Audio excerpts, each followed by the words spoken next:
Welcome to the Virtual CPA Success Show, where we're 100% focused on helping service-based businesses achieve success. Are you a business owner interested in learning how to scale your business? Has your business reached over $1 million in annual revenue? Then this podcast is for you. Hello, welcome to today's podcast. Pretty excited about today's podcast. We've got a long-term client on board here, and again, with that, we got guest starring today is Joey Kinney. Joey, welcome to the show again. Thank you, Jody. Appreciate it. Yep. And the gentleman I'm talking about is Tommy Nolan. Tommy is the founder of Vidionix. And Tommy, can you tell us a little bit about yourself and Yeah, sure. Well, first of all, Jody and Joey, thanks for having me on. It's a pleasure. Vidionix, founded in 2015. We're a B2B video virtual hybrid on-site production company. So originally started out, creating original content with a little bit of emphasis in event production.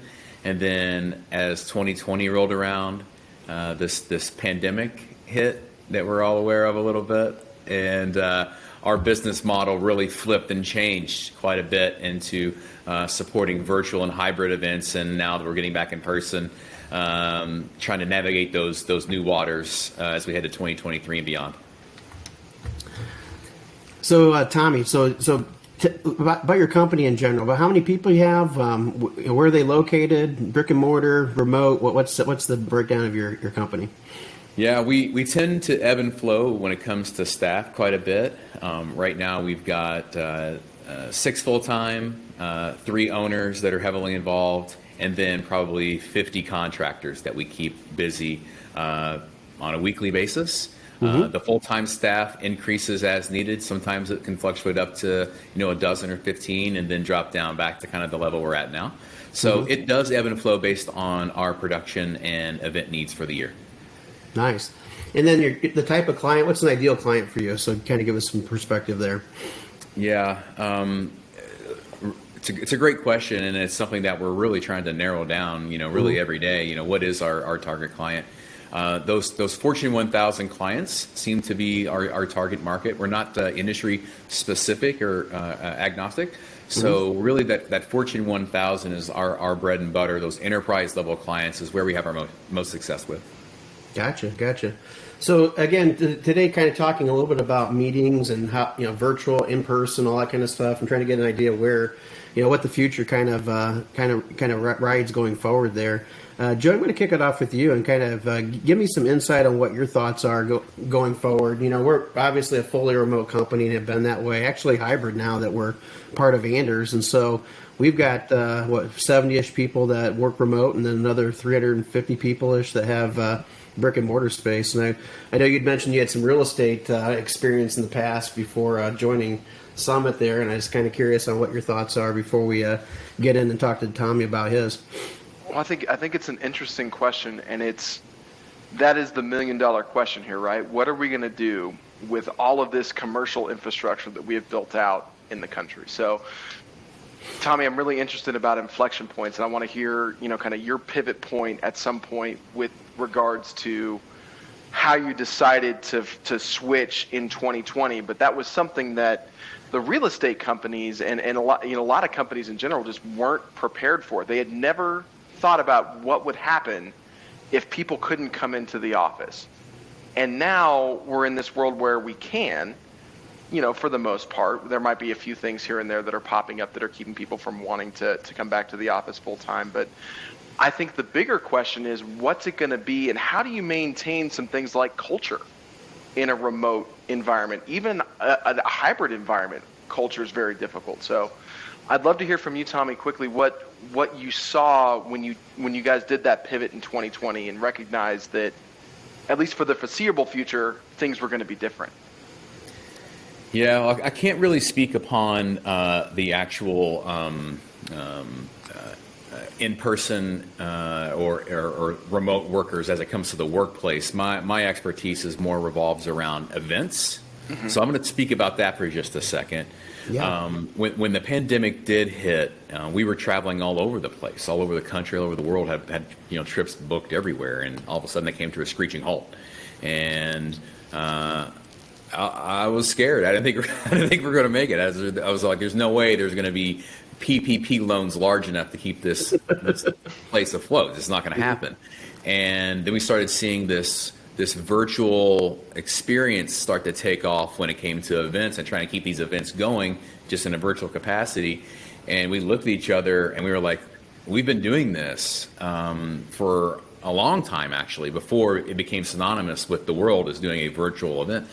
When we were in person pre-pandemic, we were creating incubated TV shows, live streams, engaging virtual audiences. And so we were in the right place at the right time. And we had all the infrastructure and all the experience needed and equipment and personnel, software, hardware, you name it, to pull everything we need to pull off. And so our clients came running to us looking for a solution to keep their business going when no one can meet in person. So it was really interesting because, a lot of these events that were taking place had ginormous budgets, huge budgets. And I mean, I used one example of an event that I know that one of the travel budgets for just that one event was over $1 million just for the travel budget. And now you can produce this virtual broadcast for this entire event for all the same people for a fraction of that. And I think our enterprise level clients recognized, oh, wait a second, maybe we can be smarter with our money here. I'm not saying that events in person have to completely go away as we're getting back in person, but there's so much cost savings that can be had and still get the messaging across in a different way now. And that's really those uncharted waters of where we are today and going the next couple of years. Well, I think that's fascinating because I'm imagining, Jody, that's the same thing that a lot of business owners are thinking about. Their infrastructure is office space. Your infrastructure is, of course, the production piece and how do you do it. And that's an interesting dichotomy. Do we do this thing or do we continue investing in good remote, good flexible type solutions and find a best of both worlds scenario? And how do we figure that out from a culture perspective too, I think is really interesting. Jody, when you think about culture in a hybrid workplace, what are some of the pitfalls that people can run across? Yeah, it kind of scares me a little bit when he's mentioning, hey, we might go do conferences completely remote all the time, or potentially moving a lot of conferences remote. I think there's some great advantage to that. Of course, the cost savings is huge, right? I mean, you've got, you don't have to fly everybody out to a conference. The setup on time on your end, all that kind of stuff. But I think the big thing or the big purpose why we have conferences, I guess it wouldn't be conferences necessarily, but it's more team retreats and events that we would see culture being in absence there if we didn't have it, because I think culture is so important, especially for a remote company like ours, where we got 70 folks that are all across the United States, and we have gotten in other countries and that sort of thing, and to bring those folks together, I think that's where the culture part has to have it. You have to have that feel and touch where you can get a chance to hang out and grab a beer with somebody, coffee, eat dinner, find out a little bit about them on a personal level versus just simply on a business level all the time that you'd see on a remote world. The camera brings a lot of that culture and feeling to the table. So I'm not saying you can't have it without that, but I think there's just more to it. And so that's why when we have our retreats, we'll have 2 retreats a year. We'll take everybody, spend $3,000 a person, spend a lot of money to have these people at these retreats and to get a lot out of it. And that's the big thing there. Now with conferences, the conferences that we go to, I feel I get so much more out of the conferences being in person than I do actually in the virtual setting, because we've been through, with the, everybody knows with the way that COVID hit, all the conferences were virtual, and a lot of them, a lot of them are kind of staying quasi-virtual. They're offering a virtual component to it, which I think the virtual component's nice for those that can't make it. But man, I think being there in person is just so important, because it's no different than the team retreats where we're actually meeting our teammates there. The conferences, a lot of times we're there just to hang out and talk to our peers and see, hey, how are things going? What are you guys doing differently than us? And really kind of helping things on a more of a work related type of environment there. And so I think in person stuff, I hope it doesn't go away. when I hope it doesn't become the norm to be virtual, but maybe it will. Maybe virtual will take over everything, because again, people want their time, and they want maybe traveling is not an option now for them for whatever reason. So it's going to be kind of interesting, I guess, what happens or what pans out over these next few years, because I'm a big fan of the in-person conferences, but there's quite a few people that love the remote. So there's kind of a feeling for both of them, and that's kind of what I'm seeing there. And Tommy, it sounds like you're kind of seeing the same from your comments then. Yeah, I mean, you hit it on the head. I mean, in-person events are not going to go away. Just like the virtual component's not going to go away. I think that we've just adapted and learned new ways to communicate through COVID, and the convenience of having a virtual option is very appealing to at least to our clients, right? Our enterprise level clients that really have shareholders and board members to report to, and when we can get the message across to thousands and thousands and thousands of associates company wide while saving thousands and thousands of dollars, it's appealing. And again, I'm not saying it's ever going to go away. I don't think it's ever going to go back to the way it was prior to COVID. Right. With the large amount of spending that was taking place with these big events. I mean, maybe at some point down the road, it's going to take a long time, just because companies have realized that there are cost savings that you can do and be smarter with your money. Well, I think even before COVID, though, if you were to broach the idea that, hey, you know what, we're going to do some of these virtual events, you'd probably people scoff at you. They'd be like, oh, there's no way, these aren't going to work. That's not going to happen.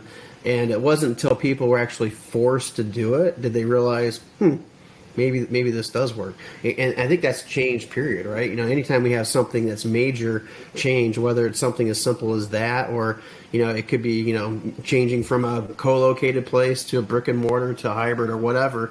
There's always that resistance, and there's always that doubt that people, some people have, because some people have to see it before they believe it, and other people believe it before they see it. So you've got the majority of them probably in the former of that. So I completely get it there. I know you're smiling there because you probably have something you're going to share with that one. Yeah, I mean, you look at QR codes, right? Oh yeah, QR codes were such a fad, and such a just like let's put a QR code in the back of our business card because that's cool, right? And then we did that, and then that was just silly. And then all of a sudden during COVID, no one could touch anything, but QR codes were the things. You could pull up your menu and all this other crazy stuff with QR codes. And then now my grandma's using QR code technology, right? It's just insane how these things can adapt and change over time, and it's just wild. Oh, the QR code, that's because I do have the business card with the QR code on the back. so yeah, I know absolutely. exactly what you're talking about. Now I got these wristbands with the QR with basically the technology in it that can provide a similar thing. So that I completely get it, and it's funny you brought that up because it definitely hits home 100% for me. Yeah. Tommy, I'm curious, when you're thinking about putting on an event, is the hybrid option actually more difficult than either a fully remote or fully in-person event? Yes. Yeah, that makes it feels like it'd be that way for an office too, where it's like you almost have two different user experiences. That's correct. You have two different audiences you have to cater to. It's definitely more challenging. But again, I think having that again, I'm just speaking on behalf of our clients and our experience, that having those options available, at least in our experience for the foreseeable future, seems to be the way that business is moving forward in the event space. What's some of the difficulties in terms of determining the differences, and how do you build out that infrastructure ahead of time from the user experience to maybe go to a pitch meeting with a better suite of options depending on what the client might be looking for? Yeah, well, I mean, at the beginning of COVID, it was the Wild West when it came to event platforms. And we all learned about Zoom for the first time. Yeah, Zoom, you name it. There's just a ton of platforms out there, and everyone was Frankensteining their own platforms together, and it was kind of a disaster, really, that first year and a half. And We finally, I think the industry and the world kind of finally figured it out. And so being able to have, better platforms now has definitely made it easier for a lot of our clients and for us. Being able to have, a solution or a couple solutions that we can take to a client depending on their needs. I'm not sure what was your original question, Joey? Well, you hit it there, and where I was going with that is I'm curious about what lessons we can learn as business operators from your experience there with if someone's struggling with how do I take a team remote or deal with a flexible workforce that's maybe part in office, part not. One of the things that I've got to give Jody some credit for with regards to how things work here at Summit, and now that we're with Anders, again, a large component of the team in office, so we need two different user experiences, is creating a common infrastructure for us to interact. We use a company called Sococo that has a website that allows us to kind of create a virtual office space, but comparing that experience with, say, my wife's experience at a CPA firm where she's a remote employee, but they don't have any of that infrastructure, it's a night and day experience from my perspective. So I'm curious if there's any bits that we could take away from your experience trying to figure out how to navigate that with your clients. I can't really speak so much on the workplace environment when it comes to technology and infrastructure. I'm more so on the event side. But like I said a minute ago, like the platforms of technology and just how we've been able to adapt and learn and get smarter over the last couple of years when it comes to remote experiences, whether it be in the office or at home or watching something remotely. It's just become so much better, and there's so many more tools out there and more companies like ourselves that have been through the fire and can make suggestions and recommendations for whatever those needs may be. If we had, so I'm thinking about a specific situation like, say, a company's doing a quarterly update meeting and they've got a remote workplace. How can we use someone like Vidionix to help us improve that user experience? Yeah. So luckily, we've got an amazing team that's here with us. They come from a wide variety of backgrounds, mostly in live production. So producers, directors dedicated to working with those clients and listening to those pain points, right? Because it's hard running an event, whether it's online, in person, hybrid. They're difficult, right? And so we have a dedicated team that works beginning to end, ensuring that the event runs smoothly, looks professional, and meets the goals. And there's no hiccups. No one's on mute. No one's cameras, right. Pointed, up here somewhere. So, we work really hard and make sure that happens. And we also have, bigger capabilities as far as access to our studio here to, make it look even more professional, or come on site and make it look more broadcast-like. So those types of things is what Vidionix does. We just like to take things to the next level. Thank you for sharing that. That's something I think back to when we were all first kind of learning how to use Zoom, and it's the hardest part about dealing with that remote environment. I still forget about it. I'm like, I'm the worst millennial ever. How do I still not know how to hop on Zoom and not be muted? So. Yep.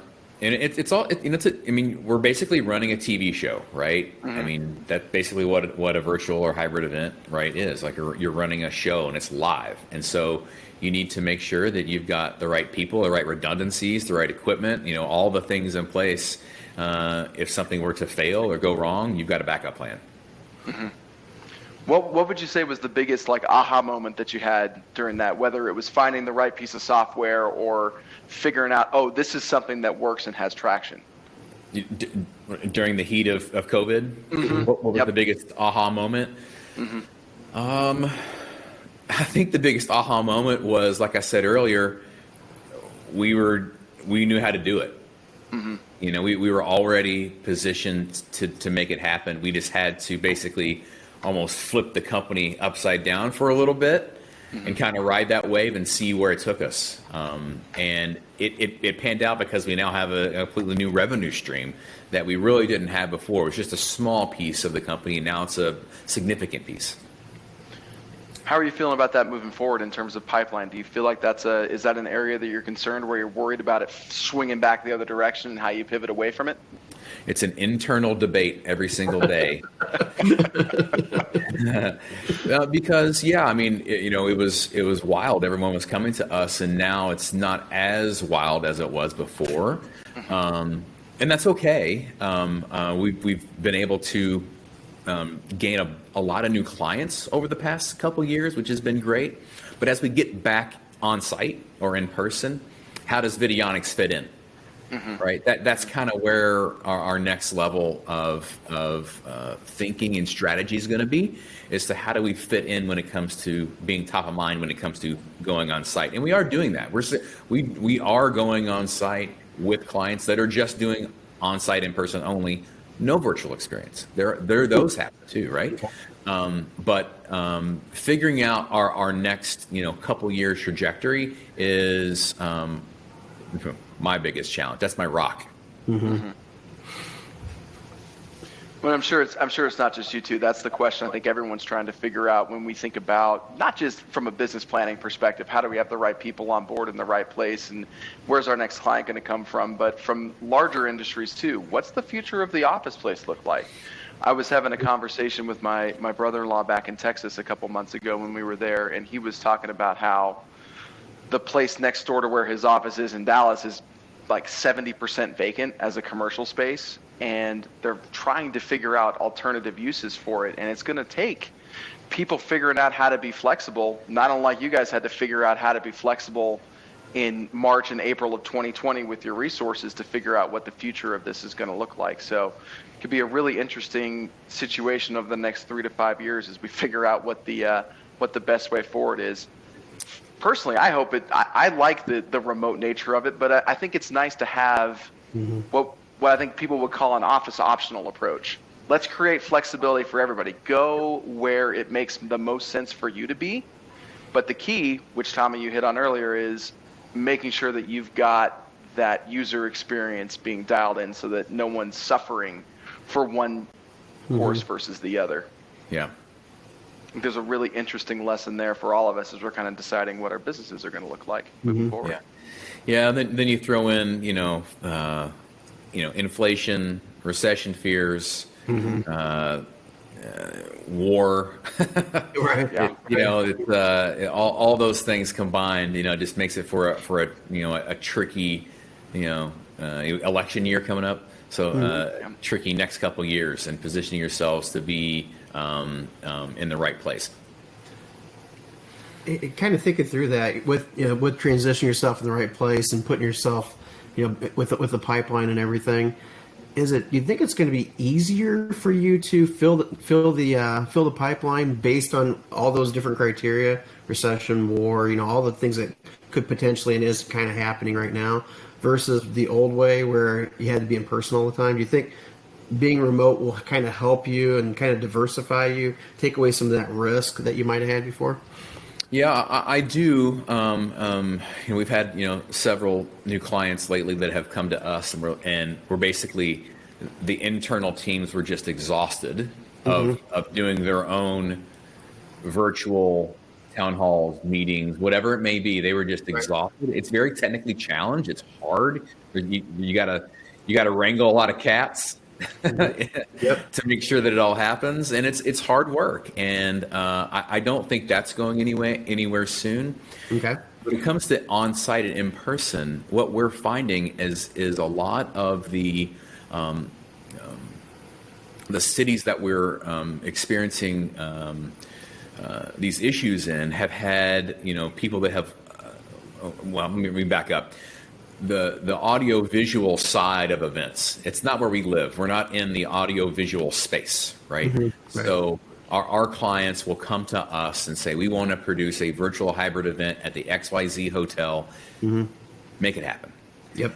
And what we're finding is there's a shortage of skilled workers. The customer service level is not there. And the attention to detail is not there. And so we're having to really step in and fill that void of those the areas that are struggling in that realm of staffing and crews for those experiences on site in those properties. And so I think we're positioned okay. I think we're positioned very well as we move forward, because we now have clients and opportunities in that space that we're already living in. It makes a ton of sense. So Joey, let's go ahead and do our favorite part of this whole thing. So what kind of question do you have for the two of us? Yeah, I've given you the entire time to think of this amazing question. So you did, and I think I've got a doozy. I think I've got a doozy for you, Jody. It better be a doozy. If you say it's a doozy, it better be a doozy. I'm gonna preface this with a little bit of a story. So I've been thinking a lot about this the last couple of weeks, because my college basketball team, the Kansas State Wildcats, made a bit of a tournament run. And up until Saturday, we thought there was a chance we'd be going to the Final Four. It didn't happen, but shout out to Coach Tang and the boys for a great season. It was a lot of fun. But that got me thinking, Tommy, since you guys are in events and you do live events, what is one live event, sporting, concert, anything, that you haven't gone to that you would want to go to, not as a producer, but just as a fan of what's going on? Oh. Told you it was a doozy, Jody. Ooh. Yeah, and while he's thinking of that, I can't believe you brought basketball up. As bad of a mood as you were in this morning, Joey, I thought, man, you would never bring basketball up ever again, but surprised me, man. Look, it was unexpected. It was a great season, and I'm proud of the fellas. They did great. It was a lot of fun. Okay, Tommy, let's hear it. Wow. It's a tough one. I'm going to probably have to say I would like, from a production standpoint, all the pieces that it takes to put on this particular event. Mm-hmm. I'm going to say opening ceremonies of the Olympics. Oh. Okay. Oh. That's a big undertaking, and I would like to see that in person. Okay, well, why is that? What's that? Why does that come to mind? I mean, outside of a Super Bowl halftime, right? Mm-hmm. The Super Bowl halftime that's an easy pick. Mm-hmm. The opening ceremonies at the Olympics is a several-hour choreographed experience, right? There's tons of people involved, a lot of technology, and I would just love to see it in person one year, especially out of the country. That'd be fun. Oh, for sure. Let's say you're going to have a chance in Los Angeles in a couple of years, but that defeats the out of the country nature there. Yeah. That's Jody, not what about you? Oh, man, this is a tough one here. I'm going to go to just probably an old-fashioned musical. I know you guys are going to probably just die on that one there. But the choreography, everything that goes into a musical is amazing. Probably didn't realize back in high school I was actually in musicals, which is kind of funny because you never probably would have guessed that now. But with that, a lot of fun. I mean, there's a lot that goes into it, and the hours and hours and hours of rehearsal and over the lighting, the background, everything. And then if you're to try to put that onto on for TV, made for TV, oh my gosh, it's even that much tougher. I can't even imagine, Tommy, what it would take to take a well-known Broadway musical and make it ready for TV, because again, the TV audience is a lot different than the in-person audience when it comes to that. The experience is so much differently. How would you actually take that musical and do it? And there's been a couple that have been successful doing it, but I can't imagine that the undergoing that would take from start to finish on that. It's funny you mentioned that, Jody. We have tickets to see Hamilton. Great show. Albuquerque here in a couple of months, and that was one that I thought that they did really well on the Disney Plus movie version. That was what I was thinking of. Yep. Mm-hmm. Yeah, it was really cool. Yep. Yeah, really enjoyed it. All right, well, I'll wrap it up with mine. I think I know what my answer is, although Tommy just blew it out of the water with his. I mean, I don't know how I'm going to beat the opening ceremony. I know when you said that, I was like, oh, he brought his A game. Yeah, that was the dunk to start the game. So I don't know if I can finish it. I think for me, it would need to be something like you were saying, Tommy, where there's a lot of moving pieces and it's just such a well-oiled machine. So I think of something like the Masters or one of those golf productions where, again, if you could sit there and be behind the scenes and you think about, oh, we've got all these monitors and we're monitoring 72 golfers on the course at the same time, and this guy's watching this guy, and we're going to feed in these things, but we got to go do a live shot here because someone just did something incredible. I think that would be a really interesting thing to just watch the choreography of how that goes, and then thinking about the talent on that too. I mean, we talk about Jim Nance as one of the greatest broadcasters of all time, but every single person who's doing a live broadcast like that is an absolute rock star. So we'd love to see them kind of do their thing live. Yep, love it. So Tommy, somebody in the audience there wants to get a hold of you or reach out. How would they get in touch with you? Yeah, easiest place to go is our website, vidionix.com, vidionix.com, or email me at tommy@vidionix.com. Yeah, Tommy, it's been a pleasure. I've had a great time. Hope you have too on this short 30-minute podcast. And again, Tommy Nolan from Vidionix, thank you very much for joining us. Jody, Joey, thank you very much. Pleasure to be here. Thanks, Tommy. Enjoy this podcast? Visit our website at summitcpa.net to get more tips and strategies for achieving business success. We're here to be a resource in this ever-changing industry.